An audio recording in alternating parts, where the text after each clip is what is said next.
Do you want to get more done at work without sacrificing who you are? Would you like to use what you already have to deliver powerful talks that others will crave?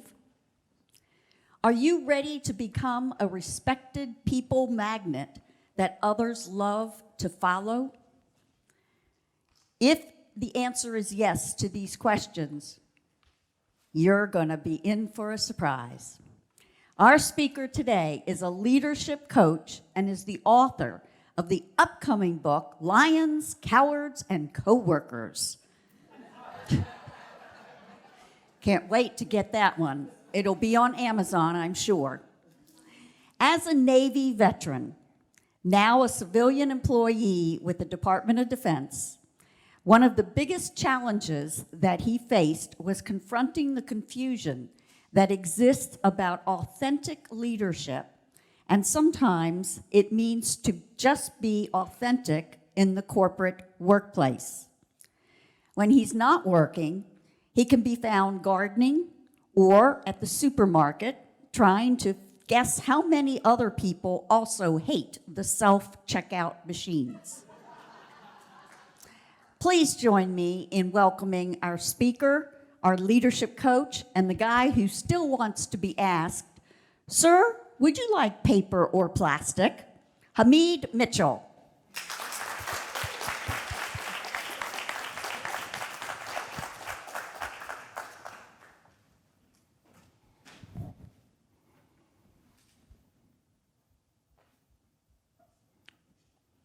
Great accomplishments in life don't start with information or knowledge, but simple questions like, is it possible?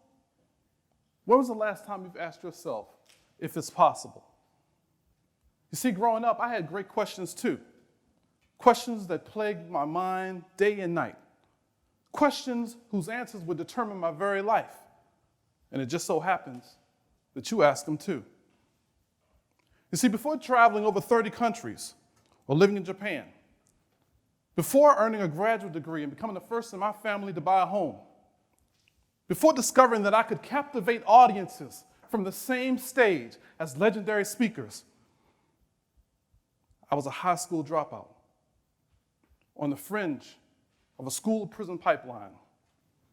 We worked odd jobs to buy food. We were poor. And so what question could have possibly helped someone like me? Simply this. Was life possible outside of these circumstances? Have you ever felt trapped by your circumstances? Now, my story starts just a few short miles from here in a different world, a place called Baltimore. Now, for me, Baltimore meant a place where people threw trash from their windows. Would-be entrepreneurs hung in dark stairwells, and the elevators reeked of urine. Now, over time, I learned to ignore these odors, but there was no denying the stench of helplessness and despair. In 2002, HBO visited my neighborhood. When they left, they had a new hit series called The Wire. Let me just say that when I was 16 years old, I made choices that, if given the opportunity, I wouldn't do again. Like hooking school a lot. You see, school never seemed to help the people that I knew much. In fact, within those walls, I often felt like an artist who had been told so many times to use someone else's paint because my own colors just weren't bright enough. Well, by the 10th grade, these choices had caught up with me.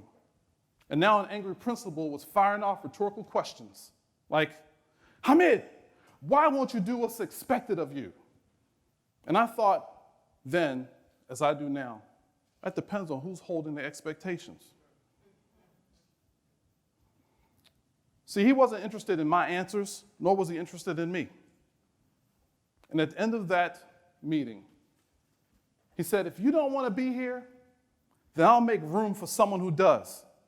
And he signed the document permanently expelling me from the Baltimore public school systems. This was a problem. But life changed about my 18th birthday. I was now a dishwasher at a nightclub, working alongside men much older than myself, but who were also on the same path. And one night, while clearing the dishwasher of slime and gunk, I got sick. I got sick thinking about my mother's dreams for my life. I got sick thinking about the sacrifices that she made. And most importantly, I got sick thinking about the man I had allowed myself to become. And it was in that moment that I decided to change who I was, to become unrecognizable to the person that I was in that moment. But I didn't know how. So I joined the Navy, where all of my challenges continued. But it was within these challenges I discovered strengths I never knew existed, like the ability to coach myself, a skill that I now teach others. Today I'm a coach, an author, and a trainer that empowers others to break the chains that once held me firmly in a life that was not my own. I discovered that through every pain and hardship that I experienced, it was just an opportunity for me to uncover my authentic self.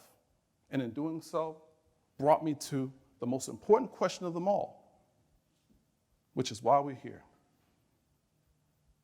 You see, it's not about who you are and where you're from. The most important question, the vital question, is, are you living your life by choice or circumstances?